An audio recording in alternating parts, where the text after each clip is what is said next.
Waraana bilisummaa Oromoo Kumsaa Dirribaa Zalaalam Taaddasaa wajjiniin turtii taasiseera. Mootummaan Itoophiyaa dhaaba keessan dhaaba bilisummaa Oromoo fi TPLF'n dhiyeenya kana shoror keessaa jedhee farrajee ture. Ergasii qaama TPLF waliin ta'uun illee dhoksaatti hojjetaa turanii biyya Itoophiyaa jedhamtu kana deeguuf hojjetuu jedha mootummaan. Isin maal jettu? Nuti cunqurfamuu jalaatii bahuu fi jirru qabsoo ka gaggeessuu jirru Itoophiyaan ka diigamuu jirtu nuyi osoo hin taane Itoophiyaan ka diigamuu jirtu Itoophiyummaa sobaa lafa sodaa irratti ijaaramtee lafti sodaa isheen irratti ijaaramte sun ittiin citaa jiru warra sana ka diiguu jiran malee nuu miti. Waraanni bilisummaa Oromoo fi TPLF waraana irratti tokko ta'anii hojjechuuf waliigaltee irra ga'aniiru gabaasonni jedhan bahaa jiru. Waliigaltee akkamiiti kan waliin taasistan? Oromooni TPLF waliin walitti dhufeenya akkamii akka qabaataa ture kun eenyumaafuu ifa rakkoo hedduun yeroo TPLF PDO'ta yookaan immoo dhaadhiyoolee adda addaa tolchee mootummaa biyyattii sanaa ture rakkoo hedduu dararaa hedduu keessa dabree ture haala sana immoo jijjiiruu fi wareegama hedduu kaffalee haala sana erga jijjiiree immoo wareegama sanayyuu caalu takkaamayyuu argameen beekne namummaayyuu xiqqeeffamee jiraachuu sadarkaa dadhabuu irra gahamee mootummaa akkasiitu isa mudate haala akkasii kana keessatti Oromooni madaa qabu qaba dhimma sana yeroo fudhannee baay'ee uummata keenyaan mari'annee haala rakkoo furuu danda'u ammoo waan Oromoon barbaadu sharafuu hin dandeenyeeni yeroo fi TPLF waliin diina waloo qabnu isa kana kuffisuu irratti bifa waraanaan wal hubannoo qabaannee waliin hojjechuun ni danda'ama ka jedhu irratti yeroo gabaabduu fi mariitu ture waan ji'a tokko walakkaa hin caalleen asitti wal hubannoon jiraachuun dirqama ta'aa jechuu maaliif humna gurguddaa waraana harkaa qabu mootummaa kana lolaa jirutu jira waan ta'eef akkaataatti yookaan ammoo akkaataamatti guutummaa biyyattii keessatti lola kana irratti wal hubannoon jiraachuu qabu irratti nuti walii galle. Waliigalteen keessan dhimma waraanaa irratti qofa moo dhimma siyaasaa biraa dabalata? Waliigaltee akkam akkamiiti? Ammatti waliigalteen jiru dhimma waraanaa irratti waliigalteen garii fi rakkooleen kanaan dura turanii fi sichillee akkaataatti gama siyaasaa waliin hojjechuun danda'amu mariin itti jirama. Mariin suni itti bahiinsi isaa maal akka ta'e gara fuulduraatti kan waliin ta'a. Diina waloo qabna jettanii ture. Mee TPLF diina abaa'oo akka ta'e yeroo hedduu ni himama. Kanaan dura waraana bilisummaa Oromoo kan fixee kaampiitti galchee bakka tokkotti kan fixaa ture, kan meeshaa hiikkachiisee, kan biyyaa baasee dhaabicha akka hin jiraanne gochaa ture TPLF akka ta'e beekama. Irra deddeebiinis himaa turtani warra gumaa akka taatan. Isaan kana wajjin tokko taatanii hojjechuun isinitti hin ulfaanne moo kana durumayyuu hariiroo qabdu ture? Gootummaa si gaafata, murtii fudhachuu si gaafata. Kanaan dura walitti dhufeenya takka iyyuu hin qabnu dubbachaa tuman ture. Siyaasa keessatti taphatu jira. Siyaasni yerootti haaloo hin qabaannetu jira. Siyaasni addunyaa kana irratti biyyi yookaan dhaabni yeroo hundumaa dhaabbataa diina kee ta'ee hafus hin jiru. Akkasumas yeroo hundumaa dhaabbataa fira kee ta'ee hafus hin jiru. Ni jijjiirama. Yeroo ilaaluu fi haala yeroo waliin tarkaanfachuun dirqama. Walitti dhufuu yoo baannee maaltu ta'a? Oromoon as keessatti maal harkaa qaba? Maal argachuu danda'a? Maal dhabaa ka jedhu yoo hin yaadne haalli akkaataa amma itti Itoophiyaa keessatti adeemamaa jiru suni dhimma kanarratti yoo gara kuteenyaan itti seentee hin hojjenne waan argannu caalaa waan dhabuuf deemnutu caala waan ta'eef waan dhorkuu hin dandeenye irratti duuba dhaabbatanii ilaaluu osoo hin taane itti siiqanii waliin hojjechuun dirqama ta'a jenneetu murteessine amma miidiyaa irratti kana jechuu kan hin barbaanne akkaataatti walii galametu jira. Callisameetumaa walii galirraa walumaan hojjechaa deemnaa jedhameetiin miti jechuudha. Walirraa amantaa qabdu garuu kanaan dura TPLF abaa'oo akka ganeeru ni beekama. Bara mootummaa chaartaraa sanas waliigaltee akkasii kana duraan gaggeessanii turanii. Hammam wal amantu dhaaba kana waliin isin immoo? Uummati Oromoo dammaqiinsi siyaasaa isaa fi dhimma TPLF fi dhimmuma qabsoo waliigalaa haalli addunyaatti jirtu kaleessa gaafa 1991 akkitti beekuu fi har'a akkitti inni beeku garaagarummaa guddaa qaba. Warri TPLF Waraana bilisummaa Oromoo Kumsaa Dirribaa Zalaalam Taaddasaa wajjiniin turtii taasiseera. Mootummaan Itoophiyaa dhaaba keessan dhaaba bilisummaa Oromoo fi TPLF'n dhiyeenya kana shororkeessaa jedhee farrajee ture.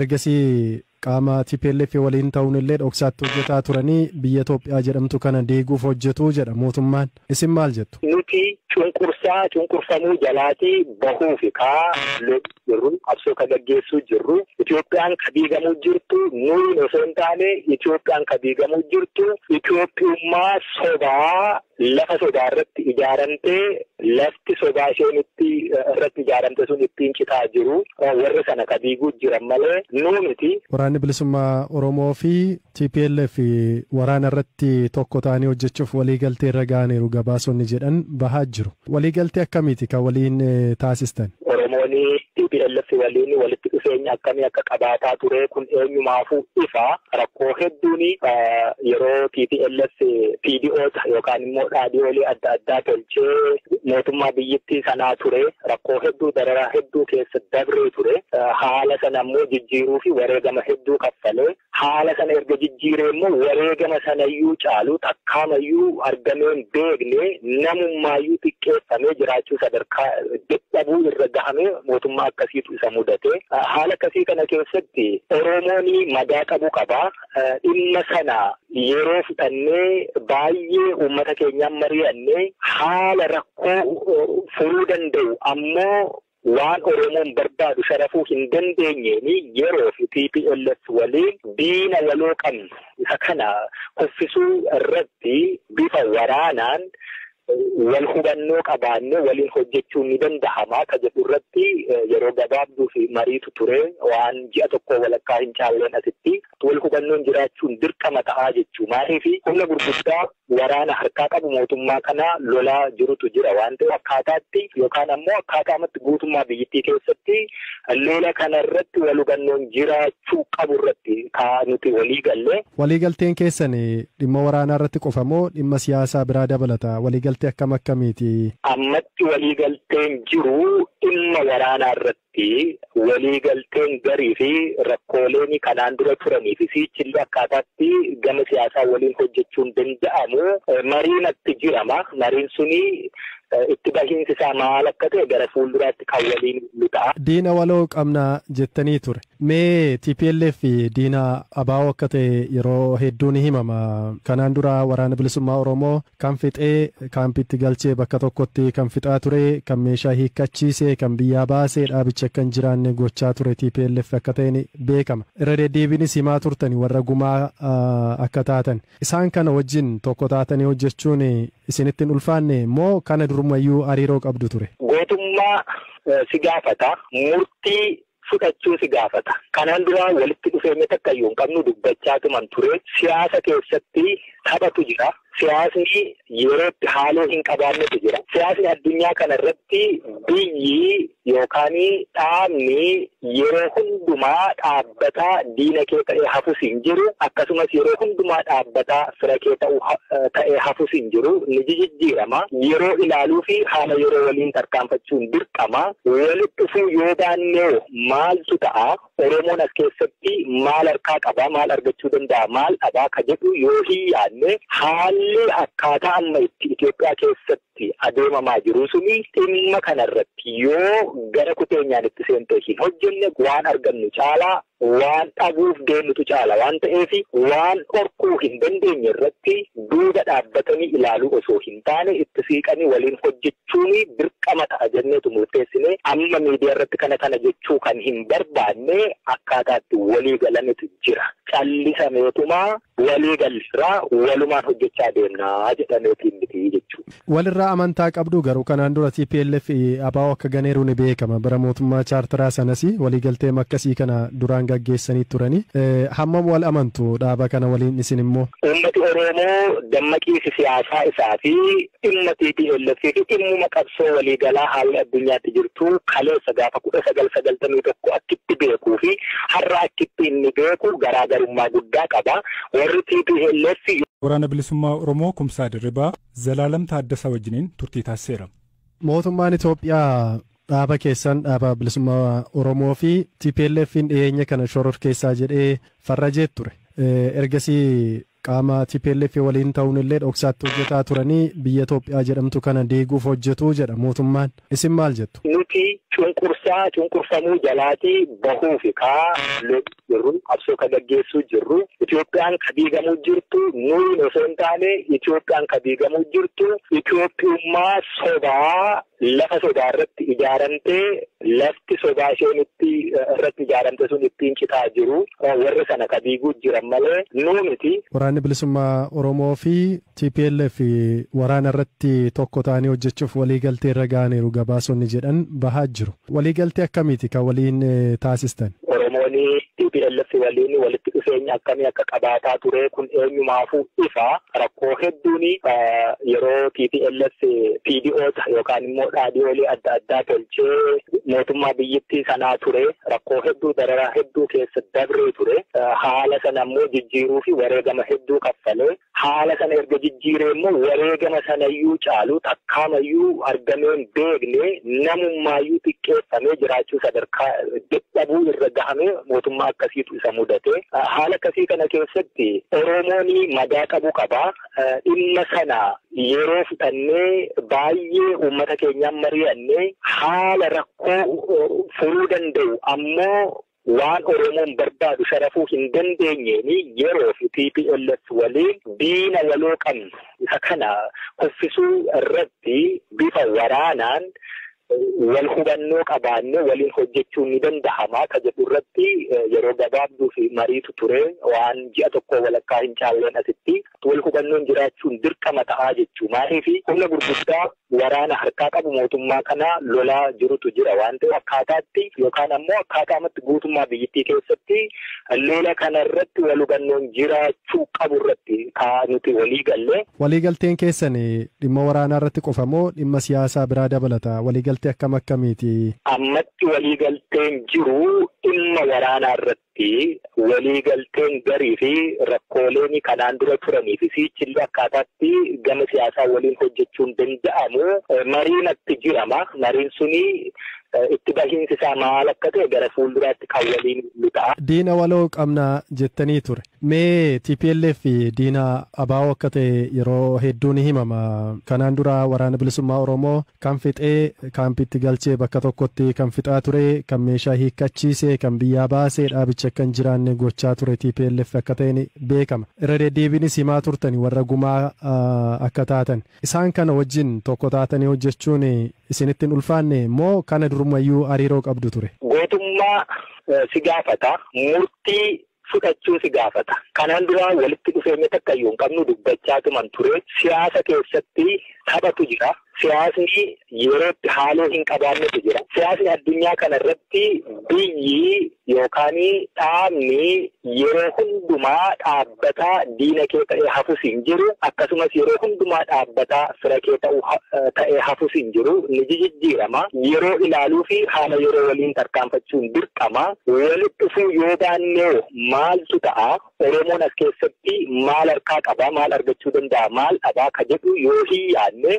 haalli akkaataa amma itti Itoophiyaa keessatti adeemamaa jiru suni dhimma kanarratti yoo gara kuteenyaan itti seentee hin hojjenne waan argannu caalaa waan dhabuuf deemnutu caala waan ta'eef waan dhorkuu hin dandeenye irratti duuba dhaabbatanii ilaaluu osoo hin taane itti siiqanii waliin hojjechuun dirqama ta'a jenneetu murteessine amma miidiyaa irratti kana jechuu kan hin barbaanne akkaataatti walii galanitu jira. Callisameetumaa walii galirraa walumaan hojjechaa deemnaa jedhameetiin miti jechuudha. Walirraa amantaa qabdu garuu kanaan dura TPLF abaa'oo akka ganeeru ni beekama. Bara mootummaa chaartaraa sanas waliigaltee akkasii kana duraan gaggeessanii turani.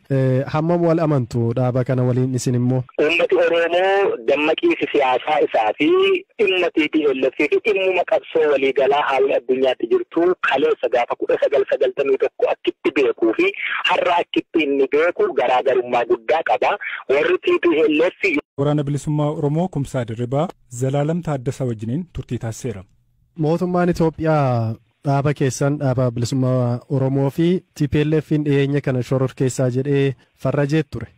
Ergasii qaama TPLF waliin ta'uun illee dhoksaatti hojjetaa turanii biyya Itoophiyaa jedhamtu kana deeguuf hojjetu jedha mootummaan. Isin maal jettu? Nuti cunqurfamuu jalaatii bahuufi jirru qabsoo kan gaggeessuu jirru Itoophiyaan kan diigamuu jirtu nuyi osoo hin taane Itoophiyaan kan diigamuu jirtu Itoophiyummaa sobaa lafa sodaa irratti ijaaramtee lafti sodaa isheen irratti ijaaramte sun ittiin citaa jiru warra sana kan diiguu jiran malee nuu miti. Waraanni bilisummaa Oromoo fi TPLF waraana irratti tokko ta'anii hojjechuuf waliigaltee irra ga'aniiru gabaasonni jedhan bahaa jiru. Waliigaltee akkamiiti kan waliin taasistan? Oromooni TPLF waliin walitti dhufeenya akkamii akka qabaataa ture kun eenyumaafuu ifa rakkoo hedduun yeroo TPLF PDOta yookaan immoo dhaadhiyoolee adda addaa tolchee mootummaa biyyattii sanaa ture rakkoo hedduu dararaa hedduu keessa dabree ture haala sana immoo jijjiiruu fi wareegama hedduu kaffalee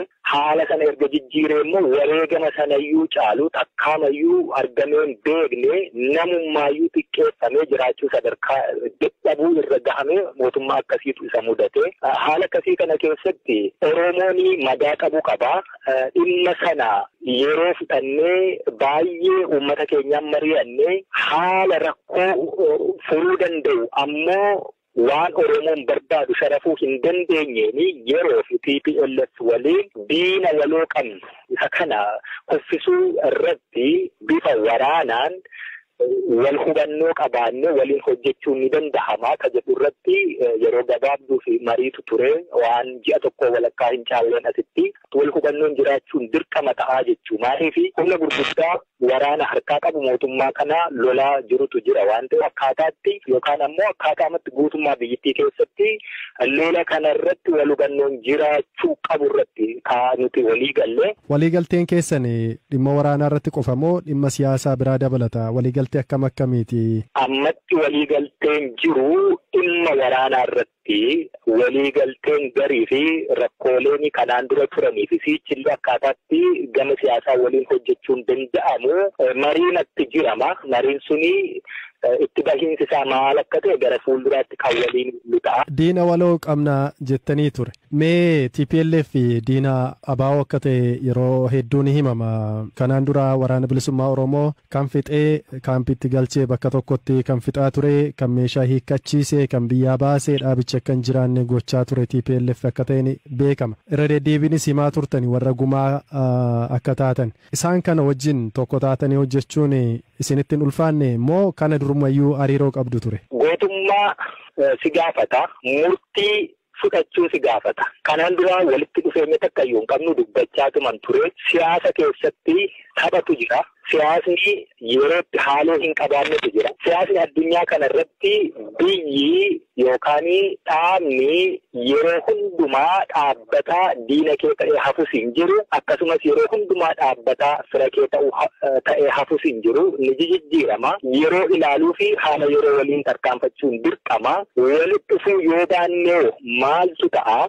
Oromoon as keessatti maal harkaa qaba? Maal argachuu danda'a? Maal dhabaa ka jedhu yoo hin yaadne haalli akkaataa amma itti Itoophiyaa keessatti adeemamaa jiru suni dhimma kanarratti yoo gara kuteenyaan itti seentee hin hojjenne waan argannu caalaa waan dhabuuf deemnutu caala waan ta'eef waan dhorkuu hin dandeenye irratti duuba dhaabbatanii ilaaluu osoo hin taane itti siiqanii waliin hojjechuun dirqama ta'a jenneetu murteessine amma miidiyaa irratti kana jechuu kan hin barbaanne akkaataatti walii galanitu jira. Callisameetumaa walii galirraa walumaan hojjechaa deemnaa jedhameetiin miti jechuudha. Walirraa amantaa qabdu garuu kanaan dura TPLF abaa'oo akka ganeeru ni beekama. Bara mootummaa chaartaraa sanas waliigaltee akkasii kana duraan gaggeessanii turani. Hammam wal amantu dhaaba kana waliin isin immoo? Uummati Oromoo dammaqiinsi siyaasaa isaa fi dhimma TPLF fi dhimmuma qabsoo waliigalaa haalli addunyaatti jirtu kaleessa gaafa 1991 akkitti beekuu fi har'a akkitti inni beeku garaagarummaa guddaa qaba. Warri TPLF waraana bilisummaa Oromoo Kumsaa Dirribaa Zalaalam Taaddasaa wajjiniin turtii taasiseera. Mootummaan Itoophiyaa dhaaba keessan dhaaba bilisummaa Oromoo fi TPLFin dhiyeenya kana shororkeessaa jedhee farrajee ture.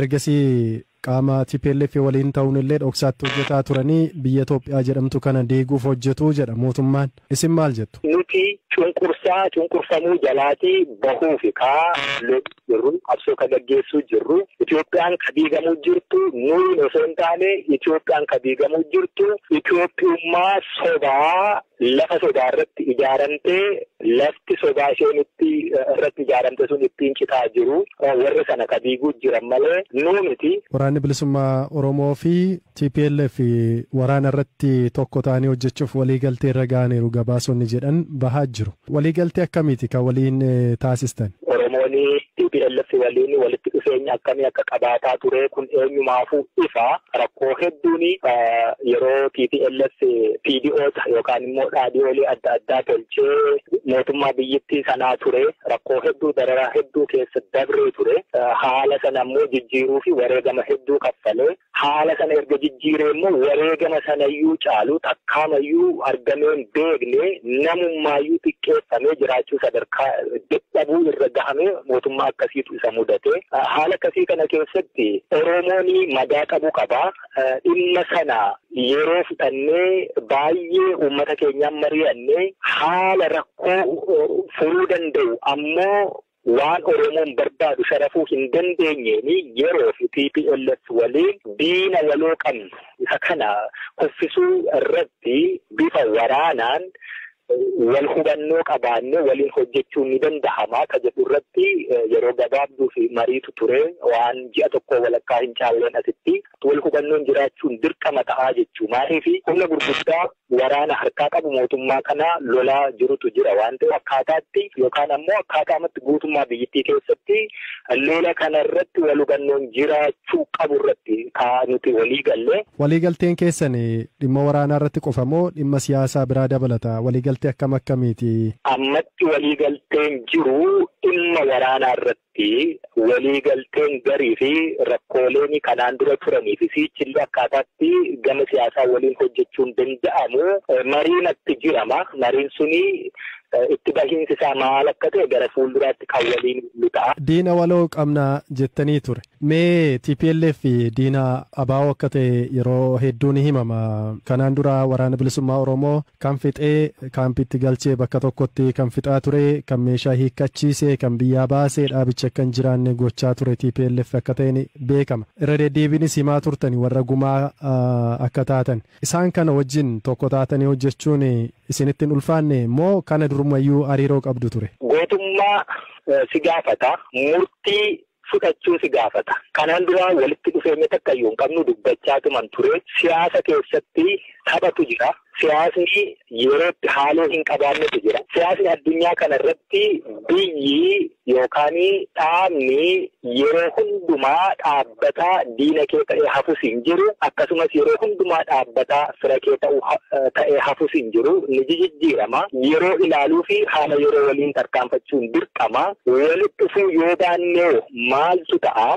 Oromoon as keessatti maal harkaa qaba? Maal argachuu danda'a? Maal dhabaa ka jedhu yoo hin yaadne haalli akkaataa amma itti Itoophiyaa keessatti adeemamaa jiru suni dhimma kanarratti yoo gara kuteenyaan itti seentee hin hojjenne waan argannu caalaa waan dhabuuf deemnutu caala waan ta'eef waan dhorkuu hin dandeenye irratti duuba dhaabbatanii ilaaluu osoo hin taane itti siiqanii waliin hojjechuun dirqama ta'a jenneetu murteessine amma miidiyaa irratti kana jechuu kan hin barbaanne akkaataatti walii galametu jira. Callisameetumaa walii galirraa walumaan hojjechaa deemnaa jedhameetiin miti jechuudha. Walirraa amantaa qabdu garuu kanaan dura TPLF abaa'oo akka ganeeru ni beekama. Bara mootummaa chaartaraa sanas waliigaltee akkasii kana duraan gaggeessanii turanii hammam wal amantu dhaaba kana waliin isin immoo? Uummati Oromoo dammaqiinsi siyaasaa isaa fi dhimma TPLF fi dhimmuma qabsoo waliigalaa haalli addunyaatti jirtu kaleessa gaafa 1991 akkitti beekuu fi har'a akkitti inni beeku garaagarummaa guddaa qaba.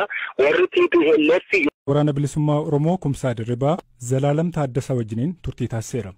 Mootummaan Itoophiyaa dhaaba keessan dhaaba bilisummaa Oromoo fi TPLF'n dhiyeenya kana shororkeessaa jedhee farrajee ture.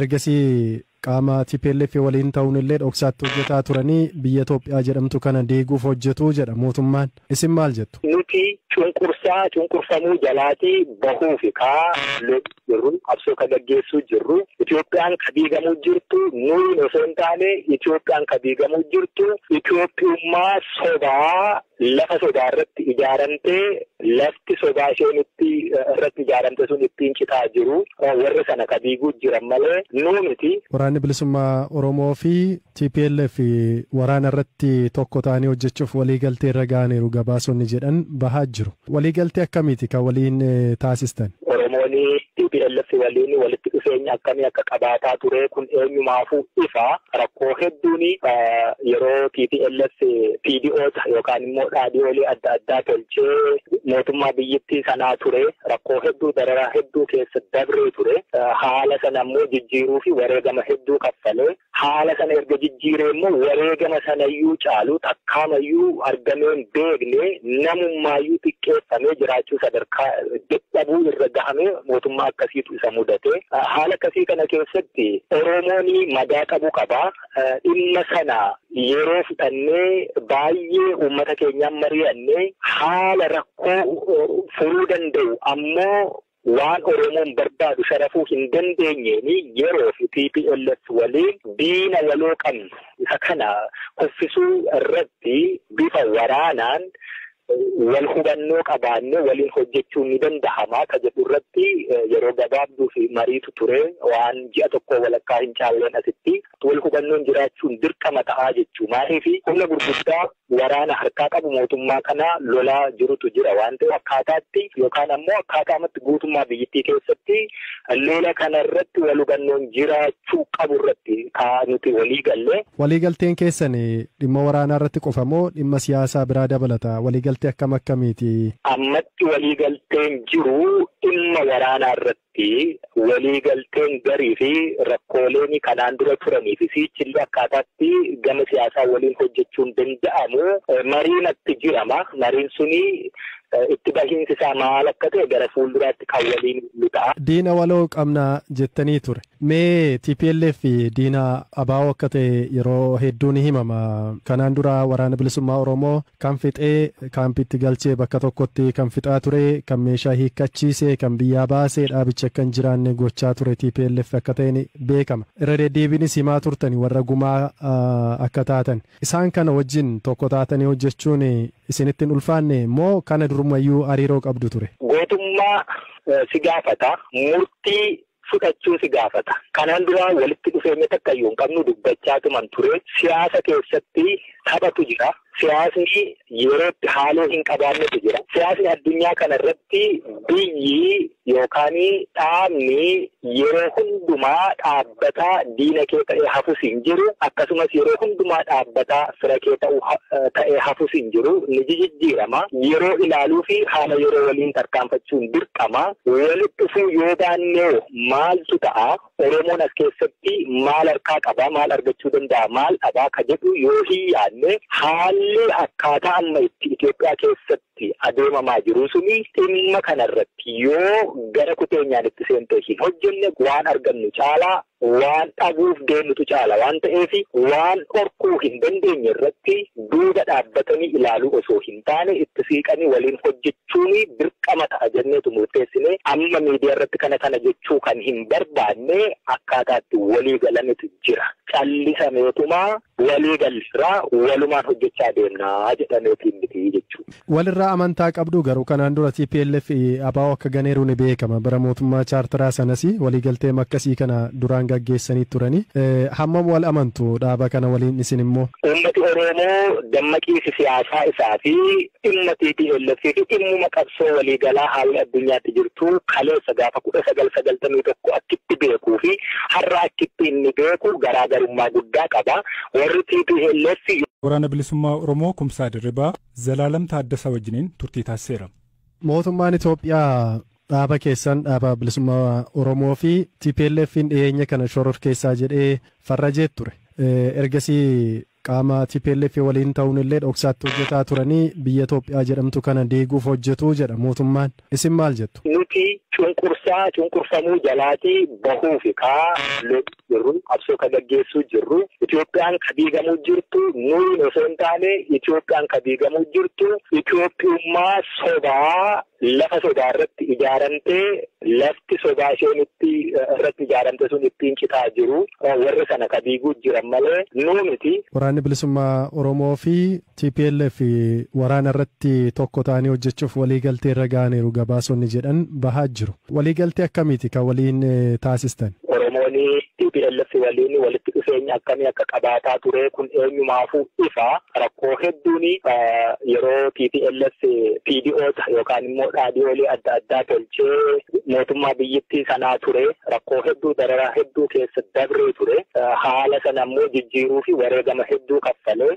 haala sana erga jijjiiree immoo wareegama sanayyuu caalu takkaamayyuu argameen beekne namummaayyuu xiqqeeffamee jiraachuu sadarkaa dadhabuu irra gahamee mootummaa akkasiitu isa mudate haala akkasii kana keessatti Oromooni madaa qabu qaba dhimma sana yeroo fudhannee baay'ee uummata keenyaan mari'annee haala rakkoo furuu danda'u ammoo waan Oromoon barbaadu sharafuu hin dandeenyeeni yeroo fi TPLF waliin diina waloo qabnu isa kana kuffisuu irratti bifa waraanaan wal hubannoo qabaannee waliin hojjechuun ni danda'ama ka jedhu irratti yeroo gabaabduu fi mariitu ture waan ji'a tokko walakkaa hin caalleen asitti wal hubannoon jiraachuun dirqama ta'aa jechuu maaliif humna gurguddaa